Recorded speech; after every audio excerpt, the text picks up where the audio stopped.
Sa loob ng isang luma at tahimik na tunnel ng isang dungeon, ay mag-isang makikita ang ating bida na si Orhan. Hindi pa siya nakakalayo nang biglang sumugod ang ilang demon rats. Sa mabilis at eksaktong galaw ng kanyang espada, ay agad niya itong tinapos. Doon niya napagtanto na kahit papaano, may ibubuga rin naman siya at may tsansa pa maging malakas na swordsman.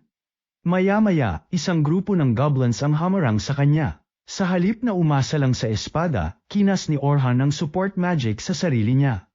Lumakas ang katawan niya habang nabalot ng dark green aura. Ang ganitong magic ay kayang palakasin ng physical abilities o kagamitan, at pwede rin itong gamitin sa sarili kapag kinakailangan. Dahil sa boost, mabilis niyang pinabagsak ang mga goblin. Pero alam niyang may limitasyon ito. Hindi permanente ang support magic at sa kanya, tumatagal lang ito ng halos 3 minuto. Kaya habang lumalaban, palagi niyang binabantayan ang oras.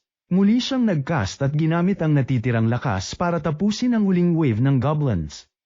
Pero sa kabila ng ipinakita niyang husay, bigla na lamang sinabi ng party leader nilang si Oliver na tanggal na siya sa kanilang party.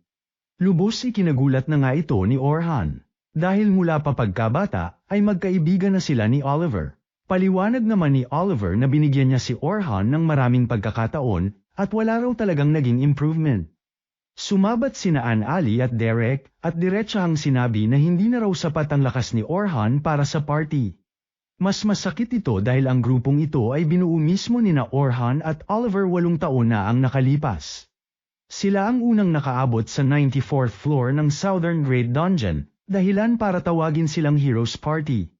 Inamin ni Oliver na hindi masama ang support magic ni Orhan, pero matapos makita ang lakas ng ibang enchanter, doon nila napagtanto ang kasuputan nito. Ipinaalala ni Orhan na swordsman naman talaga siya sa simula, pero sinabihan siya ni Dennis na tanggapin ang katotohanan na nagpalit lang siya ng role dahil mas mahusay si Oliver sa espada.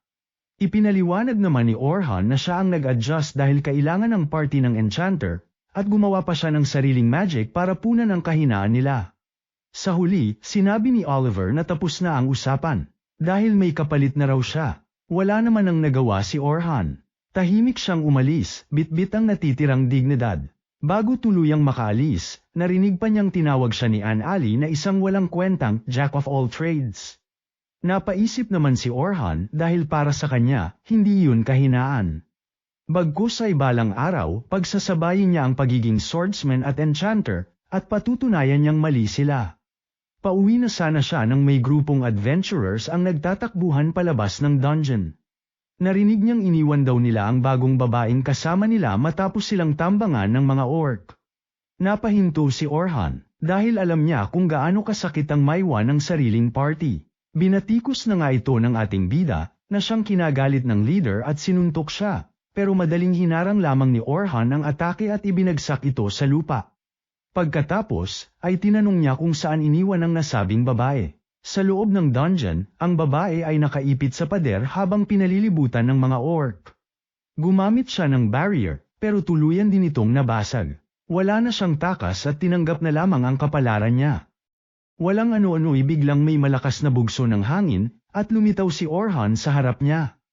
Agad niyang kinast ang support magic at sinalubong ang mga orc. Isa-isa niya itong pinabagsak gamit ang espada. Gulat na gulat ang babae, at hindi malaman kung swordsman ba o enchanter ang nagligtas sa kanya.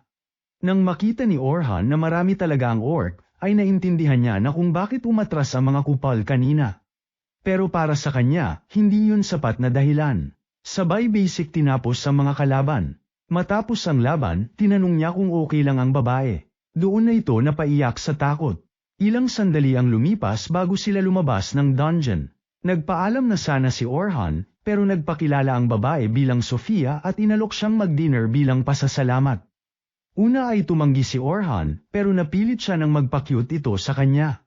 Sa restaurant, napansin niya ang crest sa cloak ni Sofia at naalala na kabilang ito sa Night Sky Silver Rabbits, isa sa pinakamalalaking guild sa kaharian ng Noiten. Sa loob, nakasalubong nila ang kapatid ni Sofia na si Selma. Nagbiro ito tungkol sa pagiging boyfriend ni Orhan, dahilan para magulat si Sofia nang malaman na magkakilala pala ang dalawa. Sa huli, nabunyag na si Selma ay miyembro ng S-rank party ng Silver Rabbits at itinuturing na pinakamalakas na enchanter sa buong kontinente. Si Selma ang babaeng nagpasikat sa mga enchanter sa buong mundo ng adventurers. Siya rin ang nag-isip ng konsepto ng paghahati ng party sa malinaw na roles, may attackers para umatake, defenders para sumalo ng damage, at supporters na tumutulong mula sa likod. Dahil sa ideyang yon, tuluyang nagbago kung paano naghahanda ang mga adventurer bago pumasok sa dungeon. At dahil din sa impluwensya ni Selma, napilitan noon si Orhan na maging enchanter para sa dati niyang party. Masakit isipin na matapos lang makita ni na Oliver ang totoong lakas ng enchantments ni Selma noong raid last month, doon nila napagdesisyonang itapon si Orhan palabas ng Heroes Party. Habang nakatitig si Orhan kay Selma, hindi niya maintindihan kung bakit galit na galit ang tingin nito sa kanya. Bigla siyang inakusahan ni Selma na nilalandi raw niya ang 14-year-old niyang kapatid. Agad namang nagpaliwanag si Orhan na dinner lang ang balak niya at wala siyang masamang intensyon. Pero lalo lang nairita si Selma at inisip pa niyang minamaliit ni Orhan si Sofia. Doon na nagsalita si Sofia at pinakiusapan ng kapatid niya na tigilan ang pag-away sa lalaking nagligtas mismo ng buhay niya. Humingi naman ng paumanhin si Sofia at nang makitang wala namang sugat ang kapatid, tumigil na rin sa panunumbat. Sa halip, nagpasalamat siya kay Orhan at humingi ng tawad sa pagiging bastos niya kanina. Nag-dinner ang tatlo at nagkwentuhan. Curious pa rin si Sofia kung paano magkakilala sina Orhan at Selma. Ipinaliwanag ni Orhan na nagkita sila nung raid last month, kung saan pareho silang enchanter at nasa iisang unit. Dahil mas mataas ang rank ni Selma, siya ang namuno habang si Orhan ang sumuporta. Nagulat si Selma nang malaman niyang hindi alam ni Sofia kung sino si Orhan. Ipinaalala niyang miyembro ito ng sikat na Heroes Party. Napanganga si Sofia at biglang naging sobrang formal sa pakikitungo kay Orhan. Agad niyang nilinaw na wala na siya sa Heroes Party at naghiwalay na ang landas nila. Hindi makapaniwala si Selma na basta na lang tinanggal ng Heroes Party ang isang enchanter na may ganoong talento. Tinanong niya si Orhan kung libre na ba siya ngayon. Akala ni Orhan ay recruit siya sa Silver Rabbits, kaya agad siyang tumanggi at sinabing wala siyang balak sumali sa kahit anong party.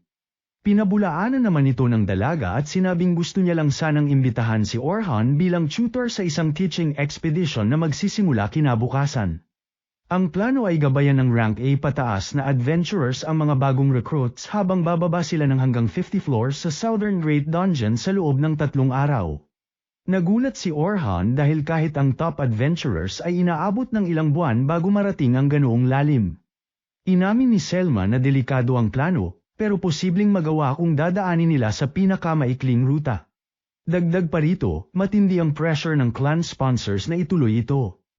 Doon na pagtanto ni Orhan na may mas malalim pang dahilan. Kapag ang mga recruits na hindi pa kayang tumalo ng floor boss ay makarating sa mas malalalim na floors, lalakas ang buong clan. Sa dungeon, may floor boss kada 10 floors, at kadalasan, doon nadadali o namamatay ang mga baguhan. Pero kung tutor ang tatalo sa boss, kailangan lang mag-register ng recruit sa crystal at pwede na silang bumaba pa.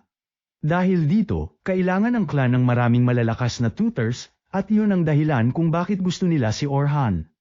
Hinawakan ni Selma ang kamay niya at sinabing tunay niyang nirerespeto si Orhan, kaya gusto niya itong makasama sa mission. Pero bumalik sa isip ni Orhan ang sakit ng pagkakatanggol niya sa Heroes Party dahil mas mahina raw ang support magic niya kumpara kay Selma.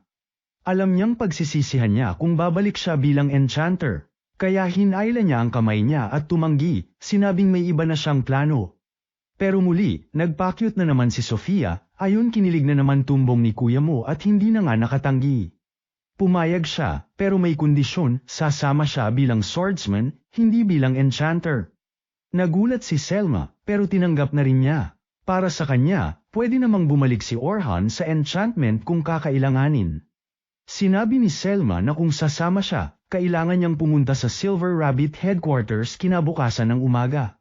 Kinagabihan, dumaan si Orhan sa paborito niyang tindahan. Pasara na sana ang may-ari, pero pinapasok pa rin siya at inalok ng inumin. Nagpasalamat ang matanda dahil mula nang sumikat si Orhan bilang adventurer, dumami raw ang customers ng shop.